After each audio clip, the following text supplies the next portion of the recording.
বঙ্গদেশে মুসলমানদের পদার্পণ হয় বখতিয়ার খিলজির হাত ধরে। সেটাও ত্রয়োদশ শতকের প্রারম্ভে। বাংলায় রাজা তখন বৃদ্ধ লক্ষণ সেন। ইতিহাসের বই বলে প্রবীণ রাজা খিড়কির দরজা দিয়ে পূর্ববঙ্গে পালিয়ে যান, কিন্তু ইতিহাস কি সব তথ্য পুঙ্খানুপুঙ্খভাবে পরিবেশন করে? কিছু ফাঁক ফোকর কি সত্যিই থেকে যায় না? সেটা শোনাতেই আজ গল্প ক্যাফে হাজির হয়েছে সুপ্রতিম চৌধুরীর কলমে লক্ষণের শক্তিশাল নিয়ে। শুনতে থাকুন, হয়তো নতুন তথ্য বেরিয়ে আসতে পারে।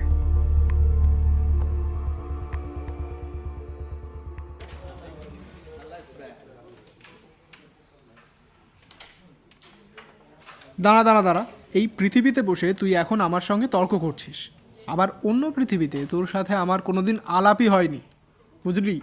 এটাই অল্টারনেট রিয়েলিটি ভাই। আমি বললাম। ওসব ইন্টারস্টেলার যতরাজের গাল গল্প। নিহার বলল, কিন্তু এটা বৈজ্ঞানিক শ্রডিঙ্গারের থিওরি ভাই, গালগপ্প নয়। আমার পাল্টা চুক্তি। সেই বিড়ালের এক্সপেরিমেন্টটা তো? হ্যাঁ, এই যুক্তিটা অন্তত ভুলে যাস না। বাক্স না খোলা অবধি একটা বিড়াল জীবিত থাকতে পারে, আবার মৃতও হতে পারে। দুটো প্রবাবিলিটি আছে, এক রিয়েলিটিতে সে জীবিত, অন্যটায় মৃত।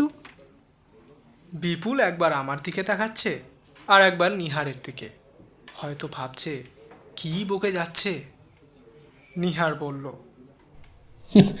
ডপল গ্যাঙ্গারও মানিস তাহলে? আমি নিজের মতে স্থির থেকে বললাম, তোর মতো হুবহু কেউ যাকে তুই চিনিস না থাকতেই পারে। নিহার ঝাঁঝের সাথে বলল, সায়েন্সের স্টুডেন্ট হয়ে এসব কী করে বিশ্বাস করিস? আমি তার যুক্তি কাটলাম। সায়েন্সে বিশ্বাস করি বলেই কিন্তু ওপেন মাইন্ডেড থাকি। হ্যাঁ, আমি দেখিনি বলেই সেটা উড়িয়ে দেওয়াটা বোকামি। আচ্ছা, তুই আমাকে এটা বলতো, ইলেকট্রন মাইক্রোস্কোপ আবিষ্কারের আগে তো ভাইরাস চোখেই দেখা যেত না, তা বলে কি তার কোনো অস্তিত্ব ছিল না? বিপুল এবার আমাদের থামিয়ে বলে উঠল, আরে ভুটেদা চলে এসেছেন।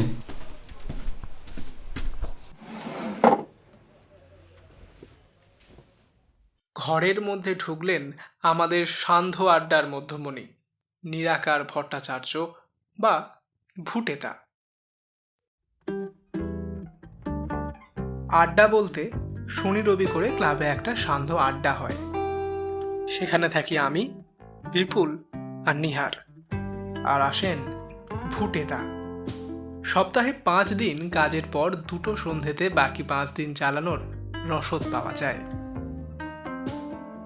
আমি একটা বায়োটেক ফার্মের রিসার্চ সায়েন্টিস্ট। বিপুলের পারিবারিক ব্যবসা আছে। নিহার বাংলা ইতিহাসের মধ্যযুগ নিয়ে ডক্টরেট করছে। 3 জন ছোটবেলার বন্ধু। ভুটেদা ফ্রিল্যান্স জার্নালিস্ট। আমাদের সাথে ক্লাবেই আলাপ।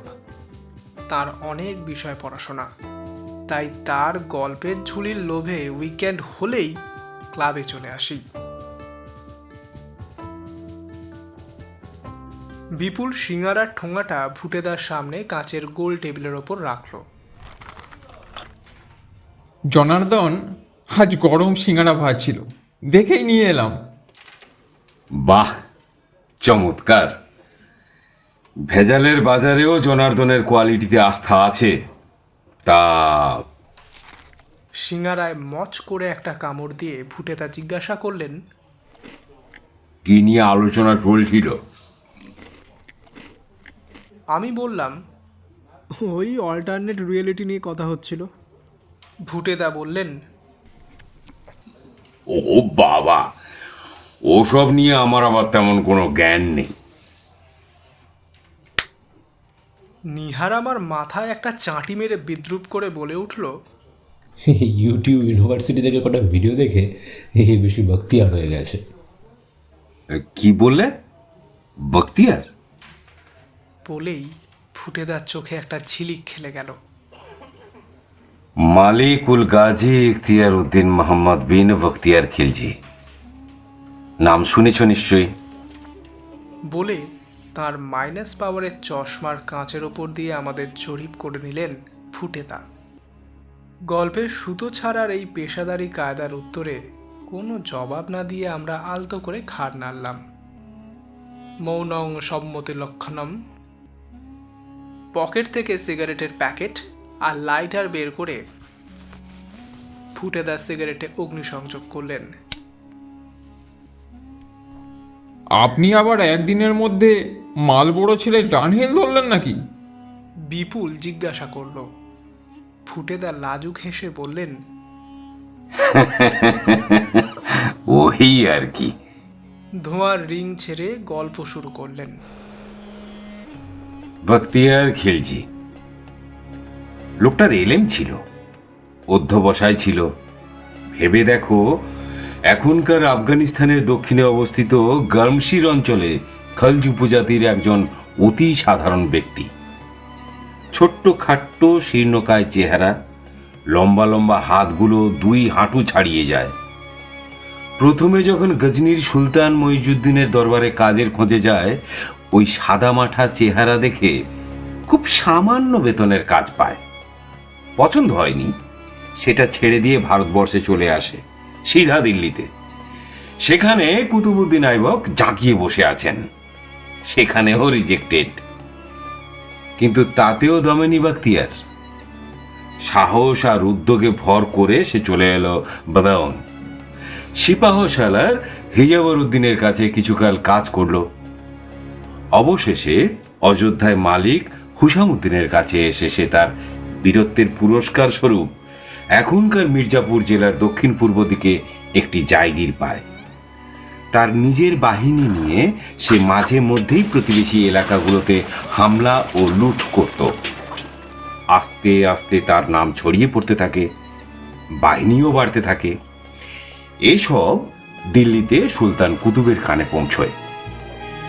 একদিন যে সেখানে স্বীকৃতি পায়নি, সেই বখতিয়ারকেই কুতুব সাদরে অভ্যর্থনা জানালেন। এতে তার দরবারের অনেকের চক্ষুশূল হল বখতিয়ার। পাগলা হাতির সাথে লড়ে নিজের সাহসিকতার প্রমাণ দিতে হলো তাকে। যাই হোক, সেটা অন্য গল্প। এবার কুতুবউদ্দিন বিহার আর বঙ্গদেশের দিকে চোখ রাখলেন। তার আদেশে বখতিয়ারের ঘোড়া ছুটল পূর্বে মগধদের দিকে। সাল 1202, পাল রাজাদের শাসন। যদিও নামেই শাসন, তাদের সাম্রাজ্য ততদিনে গুটিয়ে মগধে এসে থেমেছে। বখতিয়ার যখন মগধে আসে তখন পালের আমল।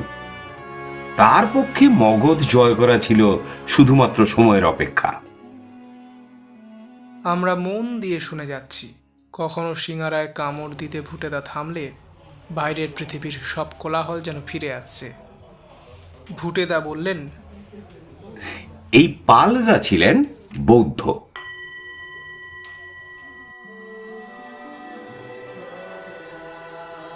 পাল রাজারা বিভিন্ন সময়ে বৌদ্ধ ভিক্ষুদের জন্য অনেক মঠ প্রতিষ্ঠা করেছিলেন। তাদের মধ্যে নালন্দা, বিক্রমশিলা, অদন্তপুরীর নাম হয়তো তোমরা জানো। বখতিয়ারই তো নালন্দা ধ্বংস করেছিল। আমি প্রশ্ন করি। আজকালকার ইতিহাস সেটা বলে, কিন্তু মিনহাজের তাওয়াকাতি নাসিরি কিন্তু তা বলছে না। ধ্বংস হয়েছিল অদন্তপুরী। তাহলে নালন্দার ধ্বংসাবশেষ কার কীর্তি? আশ্চর্য হয়ে অবিশ্বাসী গলায় জিজ্ঞেস করে ইহার। নালন্দায় মোট 3 বার আঘাত হয়েছিল, কিন্তু বখতিয়ার আসার প্রায় 100 বছর আগেই নালন্দার ইতি হয়েছে। এই ধ্বংসে তার কোনো হাত ছিল না। যে বিহার সে পুড়িয়েছিল তা অদন্তপুরী। বোঝার চেষ্টা করো, বৌদ্ধ বিহারের কাঠামো খুব মজবুত হতো, চওড়া উঁচু দেওয়াল। স্বভাবতই বখতিয়ার সেটা দুর্গ ভেবে ভুল করে আক্রমণ করে বসে।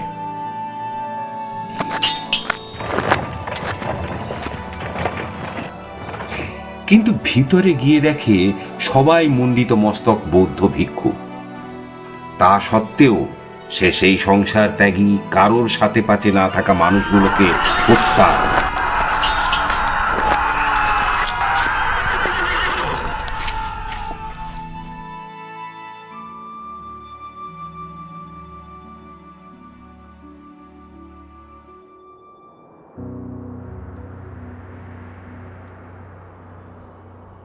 বখতিয়ারের সহযোদ্ধা দুই ভাই, সামরখন্দের অধিবাসী শামসামুদ্দিন ও নিজামুদ্দিন, যাদের কাছ থেকে মিনহাজ তার তাবাকতের রসদ পেয়েছিলেন।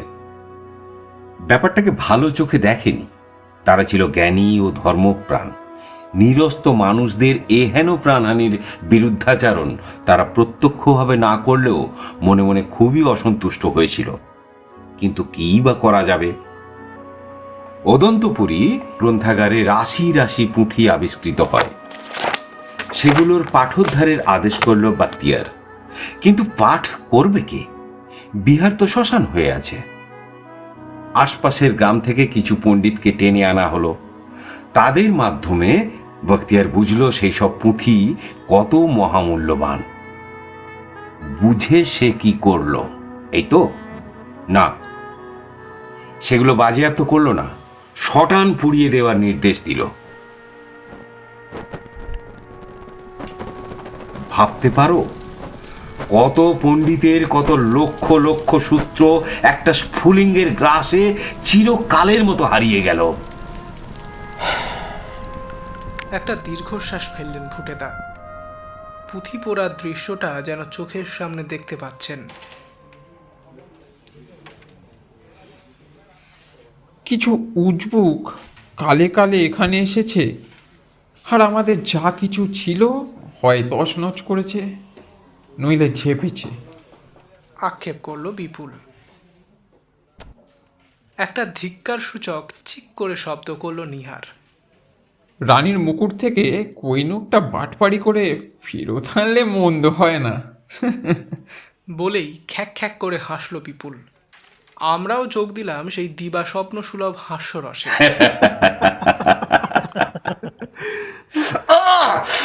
হঠাৎ ডান হাতটা প্রবল বেগে ঝাড়লেন ফুটেদা। তার মুখ বিকৃত। আমরা তিনজনে চমকে উঠলাম। কি হলো ফুটেদা? আমি সামনে ঝুঁকে পড়ে জিজ্ঞাসা করলাম। আরে সিগারেটটা শেষ হয়ে গেছে, খেয়াল করিনি। জোর ছ্যাঁকা লেগেছে। বেজার মুখে বললেন তিনি। তিনি তার ডান হাতের তর্জনী মেলে ধরতেই দেখি সেখানে ততক্ষণে ফোসকা পড়ে গেছে। বিপুল বলল, দাঁড়ান দাঁড়ান, দেখি বরফ পাই কিনা। পেস্ট তো এখানে পাওয়া যাবে বলে মনে হচ্ছে না।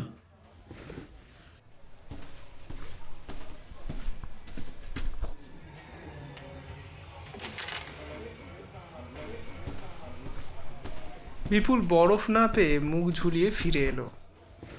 না ভুটেদা, পেলাম না। আরে ছেড়ে দাও, বাড়ি গিয়ে দেখবো কি করা যায়। ফুটেদা বললেন।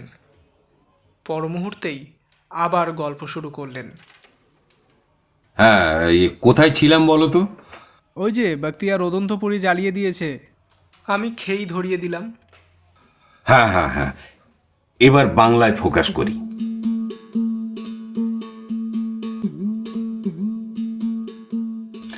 পালদেরই রাজত্বে সেন বংশের উত্তরসূরি সামন্ত সেন এখানে সামন্ত রাজা হন।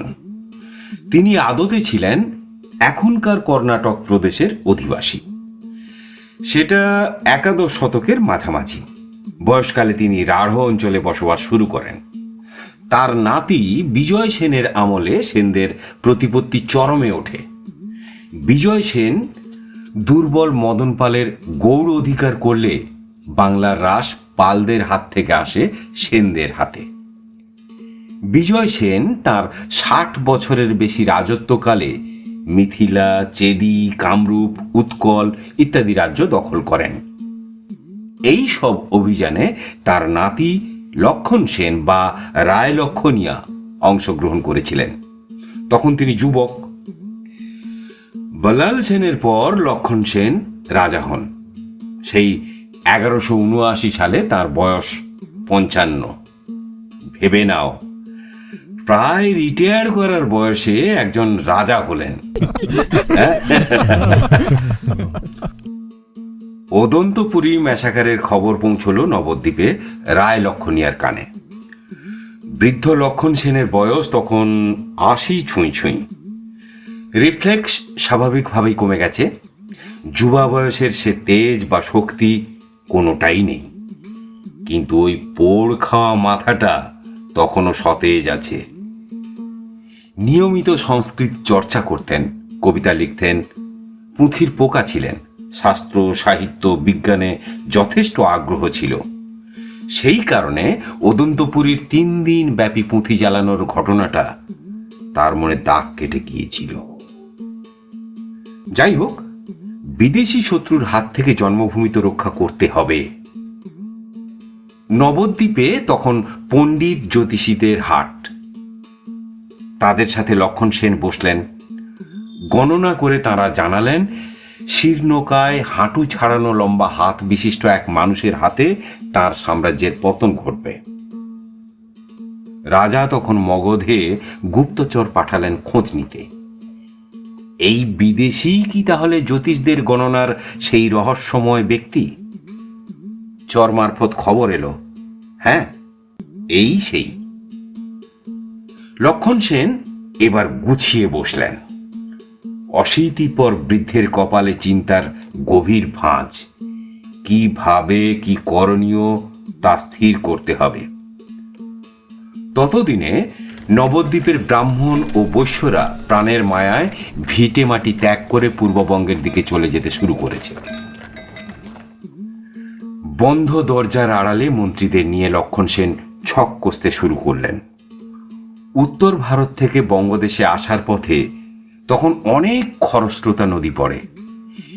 খিলজি ও তার সেনাবাহিনী রুক্ষ, পাথুরে জমির মানুষ, সাঁতার জানার কথা নয়। এদিকে নবদ্বীপে আসার সুবিধাজনক রাস্তা মোটে দুটো। এক, এখনকার বিহারের পূর্ণিয়ার দিক দিয়ে, নয়তো গঙ্গার দক্ষিণে তেলিয়াগড় গিরিপথের দিক দিয়ে। 2 জায়গাতেই মজবুত সেনা মোতায়েন করা হলো। এছাড়া বিদেশি শত্রুর হাত থেকে বাঁচার জন্য ঐন্দ্রী মহাশক্তি যজ্ঞের ব্যবস্থা করলেন রাজা। ব্যাস, এবার নিশ্চিন্ত।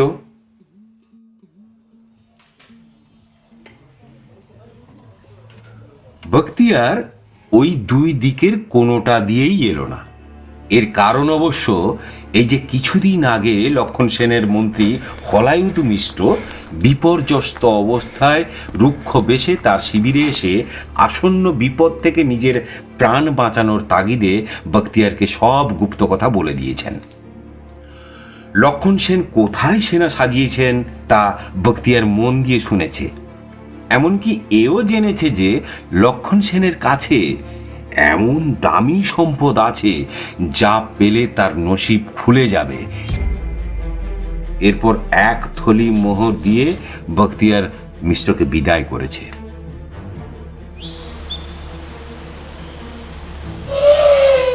ছোটনাগপুরের দিকে যে পার্বত্য অঞ্চল ও গহন বনভূমি আছে, বিভূতিভূষণ আরণ্যকের ব্যাকড্রপের মতো, সেই দিক দিয়ে আসা ঠিক করলো বখতিয়ার।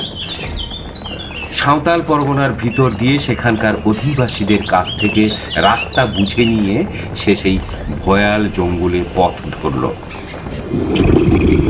অবশ্য একসাথে অত সেনাবাহিনী নিয়ে ওই পথে চলা কঠিন, তাই ছোট ছোট দলে ভাগ করে এগোনো ঠিক হলো। বখতিয়ারের 18 জন অশ্বারোহীর দল ঝড়ের বেগে ঘোড়া ছোটালো, বাকি সেনা পিছনে রইল। বখতিয়ার মিলিটারি স্ট্র্যাটেজি ভালো বুঝত। তার প্ল্যান ছিল ছুঁচ হয়ে ঢুকে ফাল হয়ে বেরোবে। তার কাছে খবর ছিল লক্ষণ সেনের ঘোড়া কেনার খুব শখ আছে। ভালো জাতের তেজি ঘোড়া, তুর্কি ঘোড়ার মান খুব ভালো, লম্বা চওড়া সুন্দর গড়নের হয়। সার্জিক্যাল স্ট্রাইক করার কথা ভেবে সে তার পুরো দলকে অশ্ব ব্যবসায়ীর ছদ্মবেশ ধরিয়ে নবদ্বীপে প্রবেশ করায়। পরনে চোগা, বাইরে থেকে কোনো অস্ত্র দেখা যাচ্ছে না। সবার সাথে 2টো করে ঘোড়া। তখনকার ব্যবসায়ীরা তাই করত। দূর থেকে আসতে গেলে ঘোড়া যাতে ক্লান্ত না হয় তাই 2টো ঘোড়া নিত। গন্তব্যে পৌঁছে খদ্দেরকে ভালো ঘোড়াটা বেচে অন্যটা নিয়ে ফিরে আসত। বখতিয়ারও তাই করল। অবশ্য নবদ্বীপে তেমন কোনো লোক ছিল না ততদিনে যে তাদের চিনে ফেলত। 10ই মে 1204 বখতিয়ারের দল রাজনিবাসের সামনে এসে ভিতরে যাওয়ার অনুমতি চাইল। তখন দুপুরবেলা। রাজা লক্ষণ সেন হয়তো খেতে বসেছেন। স্বভাবতই প্রহরীরা তাদের ঢুকতে দিল না। ব্যাস, শুরু হলো অকস্মাৎ আক্রমণ। রাজনিবাস বলে পাহারা একটু আলগা, দুর্গ বা কেল্লা তো নয়। বখতিয়ারের দলের তরবারির সামনে দাঁড়ানো প্রহরীদের কম্য নয়। বিনা যুদ্ধে ফটক পার হয়ে ভিতরে ঢুকল বখতিয়ার। ততক্ষণে শোরগোল শুনে অন্তঃপুরে টনক নড়েছে। লক্ষণ সেন সবে ভাতের থালা নিয়ে কয়েক গ্রাস মুখে পুরেছেন, ব্যাপার আঁচ করে বৃদ্ধ লাফিয়ে উঠে পিছনের দরজা দিয়ে দৌড়ে বেরোনোর চেষ্টা করেছেন। এমন সময় বখতিয়ার তরবারি উঁচিয়ে ঘরে ঢুকল। পিছনে শামশামুদ্দিন আর নিজামুদ্দিন। যে দুজন ভৃত্য খাবার পরিবেশন করছিল তাদের একজন আগেই দরজার বাইরে ছুটে বেরিয়ে গেছে, অন্যজন পাথরের মতো স্থির হয়ে দাঁড়িয়ে আছে। লক্ষণ সেন দৌড়ে বেরোতে গিয়ে নিজের ধুতির কাপড়ে পা বেঁধে পড়ে গেলেন। এই এই এই এই ভুটাদা, দাঁড়ান দাঁড়ান দাঁড়ান, এটা কি হলো? আমরা নিহারের দিকে তাকিয়েছি। ভুটেদা নিহারের অতর্কিত আক্রমণে লক্ষণ সেনের মতোই বিহ্বল। আমি বললাম, এই কি হলো মানেটা কি আবার? হ্যাঁ, হঠাৎ ব্যাগরা দিয়ে বসলি কেন? বিজ্ঞ নিহার আমাকে মুখ বেঁকিয়ে তাচ্ছিল্য করে বলল। তুই থাম তো। তারপর ভুটেদার দিকে ভুরু কুঁচকে বলল, লক্ষণ সেন পড়ে গেলেন মানে? তিনি তো পেছনের দরজা দিয়ে বেরিয়ে ঘাটে বাঁধা নৌকো করে ভাগীরথী পেরিয়ে বিক্রমপুর চলে গেলেন। ভুটেদা এক পেশে হেসে বললেন, তোমাদের মিনহাজ অবশ্য তবাকতে তাই বলে গেছেন। তিনি তার ধাঁধায় আরও একটু মোচড় দিলেন। নিহার তর্কের গলায় বলল, তোমাদের মিনহাজ মানে? আপনি কি অস্বীকার করছেন নাকি? এবার বিপুল বেশ ক্ষেপে গিয়ে বলল, ওই কেন বেয়ারা তর্ক করছিস রে? গল্পটা শুনতে দে না। আমি আগের চাঁটির প্রতিশোধ তুলে বললাম, তো রিভিউটা পরে করিস না। নিহার গজরাতে লাগলো। ফুটেদা নীরবে আমাদের গ্রিন সিগন্যাল পেয়ে মাথা ঝাঁকিয়ে তার প্লে বাটন চালু করলেন।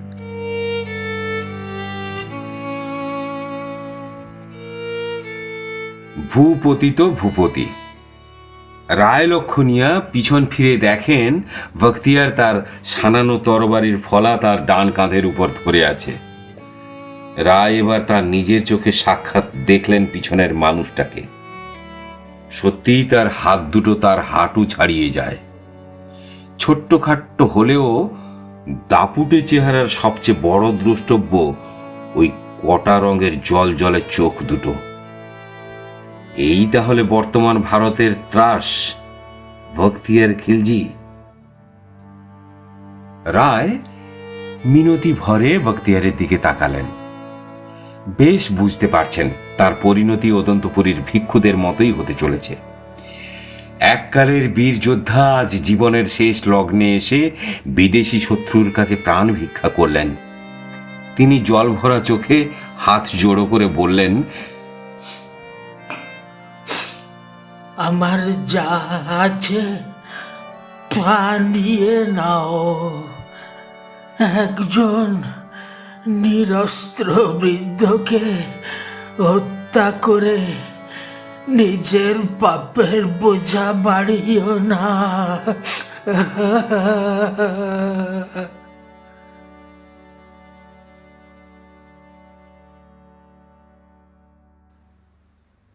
শামশামুদ্দিন, নিজামুদ্দিন ভাইয়েরা এগিয়ে এসে বখতিয়ারের কাঁধে হাত রাখলেন। বখতিয়ার লক্ষণ সেনের ভাষা না বুঝলেও এটা বুঝল যে এই অবস্থায় তার কাছে যা কিছু চাইলেই পাওয়া যাবে।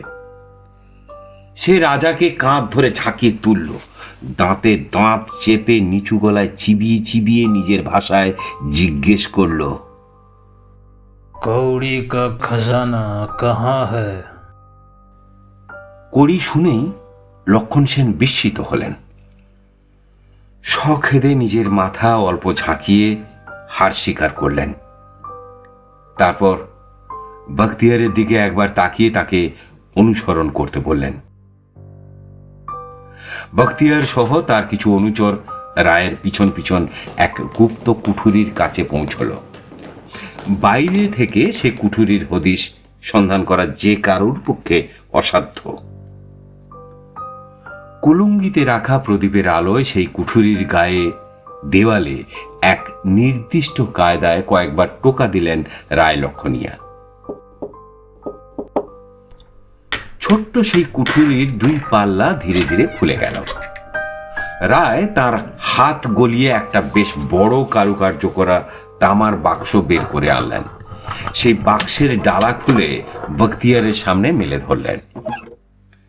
ভিতরে রাখা বিভিন্ন আকার ও বিভিন্ন বর্ণের কড়ির সম্ভার দেখে তার মতো ভাবলেশীন যোদ্ধারও চোখ বড় হয়ে উঠল। ভিতরে যা সম্পদ আছে তাতে বঙ্গদেশে সে তার স্বাধীন সুলতানি শুরু করতে পারে, হয়ে উঠতে পারে বাংলার কুতুবউদ্দিন। রাজা তখনও সেখানে দাঁড়িয়ে আছেন দেখে বখতিয়ার বাক্স থেকে চোখ না সরিয়ে তাচ্ছিল্য ভরে কয়েকবার হাত নাড়িয়ে তাকে সেখান থেকে বিদায় নিতে বলল। তার তখন ইহজগৎ সম্বন্ধে কোনো হুঁশ নেই। লক্ষণ সেন ধীর পায়ে সেখান থেকে চলে গেলেন। পিছনের দরজা দিয়ে বেরিয়ে সোজা ঘাটে গেলেন। সাথে তার ভৃত্যও ছিল। সে গিয়ে ঘাটে বাঁধা নৌকার মাঝিকে ডাকতে গেল।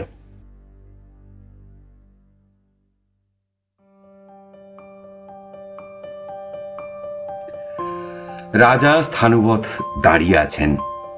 তার চোখ ছলছল করছে। প্রাসাদের ভিতর থেকে ভেসে আসছে বখতিয়ার আর তার সঙ্গীদের মদমত্ত উল্লাসের শব্দ, বিনা যুদ্ধে কল্পনাতীত ঐশ্বর্য পাওয়ার মাদকতা। নৌকা এসে গেছে। রাজা তার ভৃত্যকে নিয়ে তাতে উঠে বসলেন। শেষবারের মতো লক্ষণ সেন তার এতকালের বাসভবনের দিকে চেয়ে দেখলেন।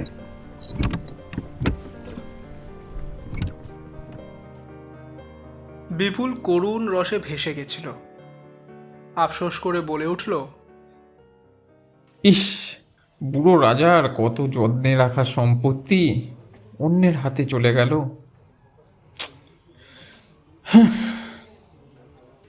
ভুটেদা তাকে থামিয়ে বললেন, দাঁড়াও বিপুল, গল্পটা শেষ করতে দাও। আমি বললাম, আরও আছে? ভুটেদা বললেন, আজ্ঞে, আসল গল্প এবার শুরু।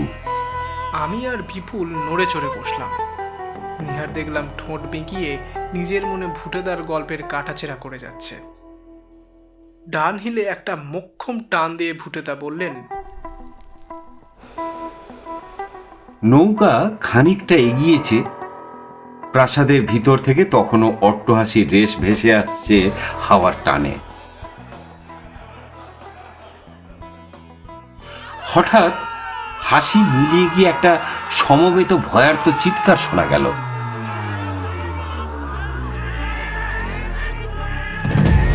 যেন একটা প্রচন্ড বিপদ ঘটেছে। কাউকে ঘিরে বাকিরা শোরগোল তুলেছে। ম্রিয়মান রায় লক্ষণিয়ার ঠোঁটের কোণে হাসি ফুটে উঠল। পা ছড়িয়ে ছইয়ের ভিতর আরাম করে বসলেন বুড়ো রাজা। ভৃত্য জিজ্ঞেস করল, মহারাজ, পান সাজাবো? রাজা আলতো হাতের ইশারায় তাকে আজ্ঞা দিলেন। তার উজ্জ্বল চোখে পরপর কিছু স্মৃতি ভেসে উঠছে, বিগত কয়েক মাসের খণ্ড খণ্ড ঘটনা।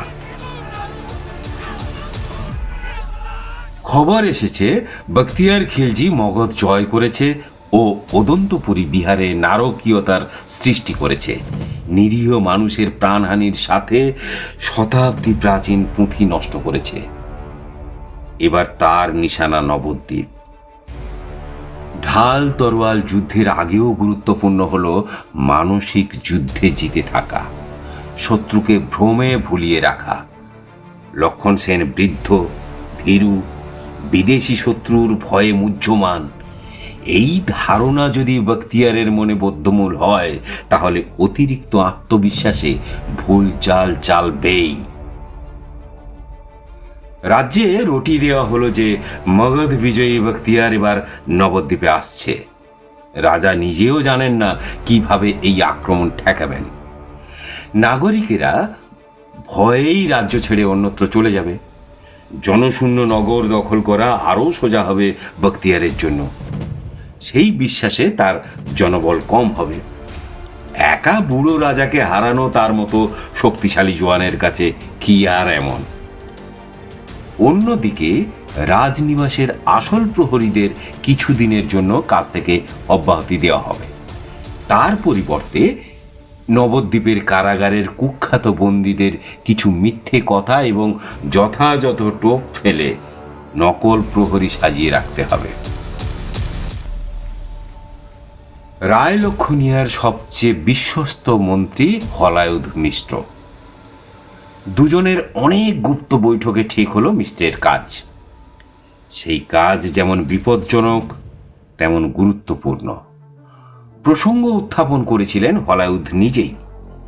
রায় প্রথমেই নাকচ করে দিয়েছিলেন ঝুঁকির কথা ভেবে, কিন্তু স্ত্রী মিশ্রের বারংবার আশ্বাস ও তার কথার যৌক্তিকতা বিচার করে রায় তার বক্তব্য সমর্থন করলেন।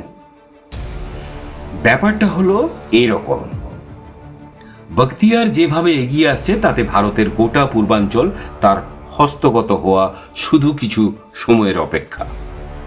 তাহলে নিজেদের ইতিহাস, কৃষ্টি, পরিচিতি লোপ পাবে। তাকে থামানোর একটাই উপায় তার বিনাশ সাধন করা। কিন্তু খাতায় কলমে লেখা আর সেটা বাস্তবায়িত করা এক নয়। খুব সন্তর্পণে প্রতিটি পদক্ষেপ নিতে হবে, যাতে বখতিয়ারের বিন্দুমাত্র সন্দেহ না হয়। লক্ষণ সেন হলায়ুধ মিশ্রকে বললেন, বখতিয়ারকে যেভাবেই হোক নবদ্বীপের রাজনিবাসে আনতে হবে। সেটা করতে পারলেই রাজা তাকে রোধ করতে পারবেন। তার শেষ চাল তিনি গোপন রাখতে চাইলেন। সেটা শুধু তিনিই জানবেন, সেটাই বাঞ্ছনীয়। এতে হলায়ুধ বললেন তিনি বখতিয়ারের শিবিরে যেতে চান না, কোনো সমঝোতা করতে না, যেতে চান লক্ষণ সেনের বিশ্বাসঘাতক মন্ত্রী হিসেবে। তিনি বলবেন যে বখতিয়ারের ভয়ে তিনি তার শরণে এসেছেন। বখতিয়ারের বিশ্বাস ভাজন হয়ে তাকে নবদ্বীপের যাওয়ার নিরাপদ উপায় বলে দেবেন, কারণ রাজা পূর্ণিয়া ও তেলিয়াগড়ে বিশাল সৈন্যবাহিনী মজুদ রেখেছেন। রাজা এ হেন প্রস্তাবের তারিফ করলেন, সাথে এও বললেন যে হলায়ুধ যেন তার মহামূল্যবান কড়ির বাক্সের কথা বখতিয়ারের কানে তোলেন। লোভের বশে বখতিয়ারের বোধ বুদ্ধি লোপ পাবেই, ভুল সে করবেই। হলায়ুধ মিশ্র রাজাকে প্রণাম করে পরের দিনই বেরিয়ে পড়লেন। এরপর জ্ঞান বৃদ্ধ রাজা তার শেষ কর্তব্য করতে বসলেন।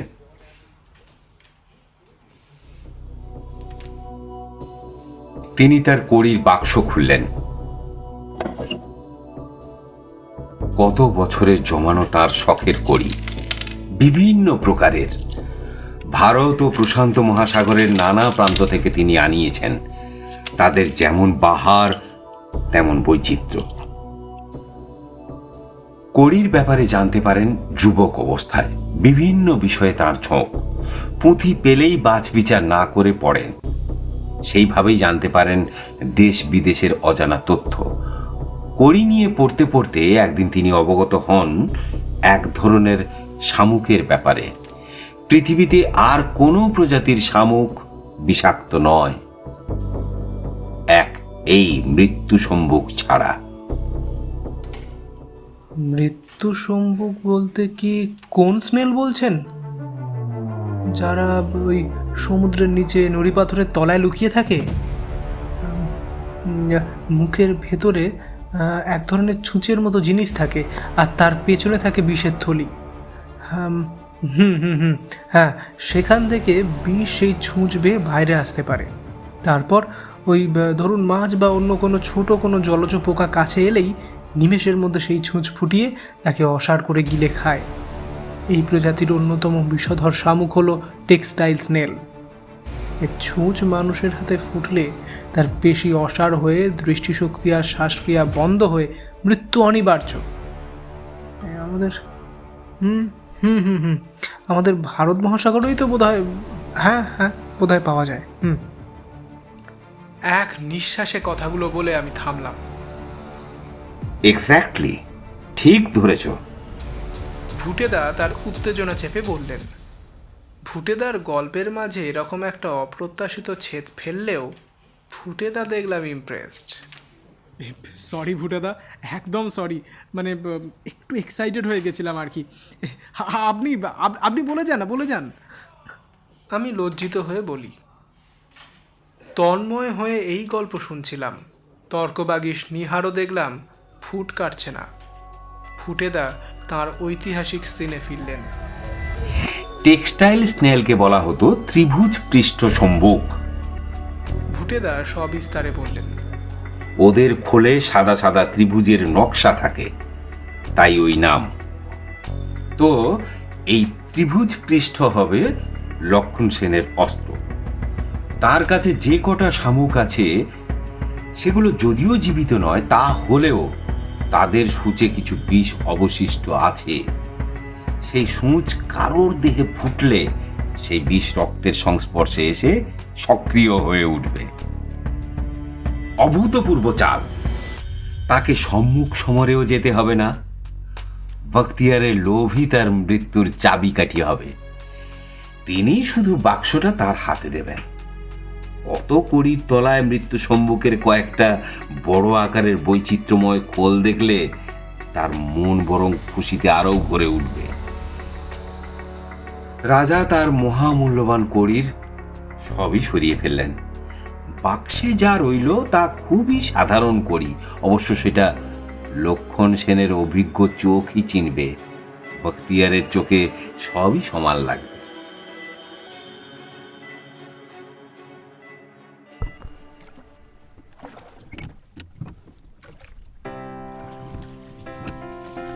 পান দানে পিক ফেলে ডিবে থেকে আরেকটা পান বের করে মুখে পুরলেন রায় লক্ষণিয়া। সুগন্ধি মশলার সুবাসে ভরে উঠল ছইয়ের ভিতরটা। এবার বিশ্বরূপ সেনের হাতে রাজ্যভার সঁপে দিয়ে তিনি পুরোপুরি কাব্যচর্চায় মনোনিবেশ করবেন। অদ্ভুত সাগরের লেখার কাজটাও শেষ করতে হবে। আকাশ এখন লাল, পাখিরা বাসায় ফিরতে শুরু করেছে। রাজা উদাস মনে সেই দিকেই তাকিয়ে আছেন। মাঝি গান ধরেছে। ভাগীরথীর জল কেটে বিক্রমপুরের দিকে এগিয়ে চলেছে তার নৌকা।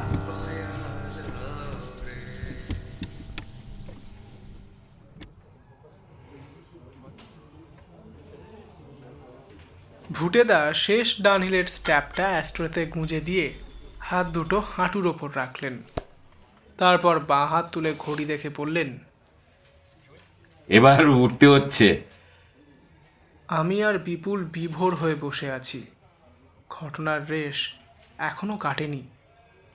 নিহারের মাথা নিচু। বইয়ের ইতিহাসের সাথে এই নতুন তথ্য মেলাতে পারছে না। আমি টেবিলের দিকে অপলক দৃষ্টিতে তাকিয়ে অন্যমনস্কভাবে বলে উঠলাম, লক্ষণের শক্তিশীল। ও হ্যাঁ। একটু ঘাবড়ে গিয়ে সামলে নিলেন ভুটেদা। হেসে বললেন, পাক্কা লেখকের মতোই বলেছ। ইংরেজিতে শামুকের খোলকে তো শেলই বলে, শক্তি শেল। বিপুল বলল, আমি ভাবছি এই ডাবল এজেন্ট হলায়েত মিশ্রের কথা। বুকের পাটা ছিল বলতে হবে। ভুটেদা বললেন, ওটা মারাত্মক চাল ছিল। নিহার শুধু অবিশ্বাসী চাপা গলায় বলল, যত সব গাঁজাখুরি গল্প। ভুটেদা উঠে পড়েছিলেন। নিহারের কথাটা শুনতে পেয়েছিলেন। আস্তে করে তার মাথা ঝাঁকিয়ে বললেন, বিশ্বব্রহ্মাণ্ডের কোথায় কি হচ্ছে তার কটা খবর তুমি রাখো। এই বলে ভুটেদা বেরিয়ে গেলেন। কিছুক্ষণ সিলিংয়ের দিকে তাকিয়ে থাকার পর পাশে বসা বিপুলের দিকে তাকালাম। সে তার মোবাইলে খুটখাট করছে। সামনে টেবিলের ওপর তাকিয়ে দেখি ভুটেদা তার লাইটারটা ফেলে গেছেন। আমি হেসে বললাম, কাল সন্ধ্যের আগে অবধি ভুটাদাকে দেশলাই দিয়েই সিগারেট জ্বালাতে হবে। বিপুলও ফিক করে হেসে ফেলল। নিহার এখনও তার ইতিহাসের কন্ট্রাডিকশন ছেড়ে বেরোতে পারেনি। ভুরু কুচকে হিসাব করে যাচ্ছে। আমি বিপুলকে তার দিকে ইশারা করলাম। হঠাৎ দেখি ভুটেদা দরজা দিয়ে হনন করে ঢুকে চেয়ারে বসে পড়লেন। বিপুল মুচকি হেসে জিজ্ঞাসা করলো, যাক, লাইটারের কথা রাস্তায় গিয়ে মনে পড়লো তাহলে। মানে? ভুটেদা অবাক হয়ে জিজ্ঞাসা করলেন। লাইটার তো পকেটেই আছে। বলে হুবহু একরকম একটা লাইটার বের করলেন ভুটেদা। এবার পকেট থেকে একটা মালবোরোর প্যাকেট বের করে একটা সিগারেট জ্বালালেন তিনি।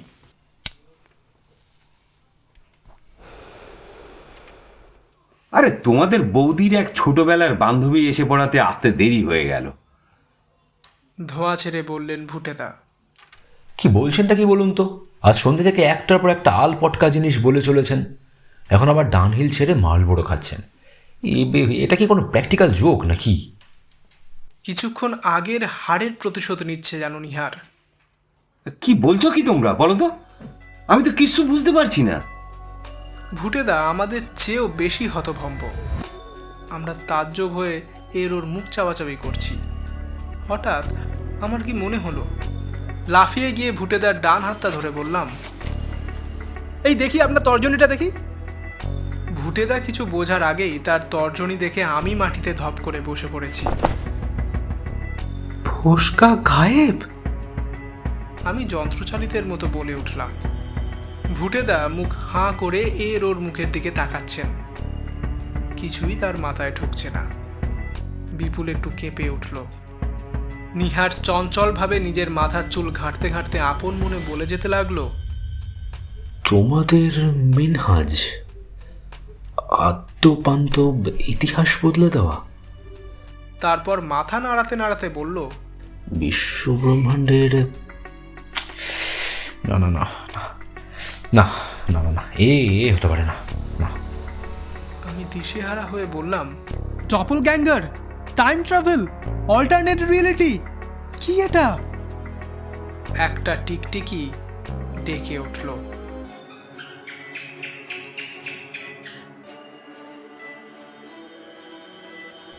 শুনছিলেন গল্প ক্যাফের আজকের নিবেদন, লেখক সুপ্রতিম চৌধুরীর কলমে লক্ষণের শক্তিশাল। গল্প পাঠে সৌমজিৎ, নিহারের ভূমিকায় অর্ঘ্য, বিপুল, শুভপ্রিয়, ভুটেদা, দেবাশিস, বাখতিয়ারের ভূমিকায় অর্ণব, লক্ষণ সেনের ভূমিকায় অভিষেক এবং ভৃত্য কুশল। শব্দগ্রহণ ও আবহ সৃষ্টিতে সুপ্রতিম এবং পোস্টার ডিজাইনে শুভপ্রিয়। গল্পটি কেমন লাগলো সবাই অবশ্যই কমেন্ট করে জানাবেন। আজ তাহলে এই পর্যন্তই। শুনতে থাকুন এবং সঙ্গে রাখুন গল্প ক্যাফে। শুভরাত্রি, ভালো থাকবেন।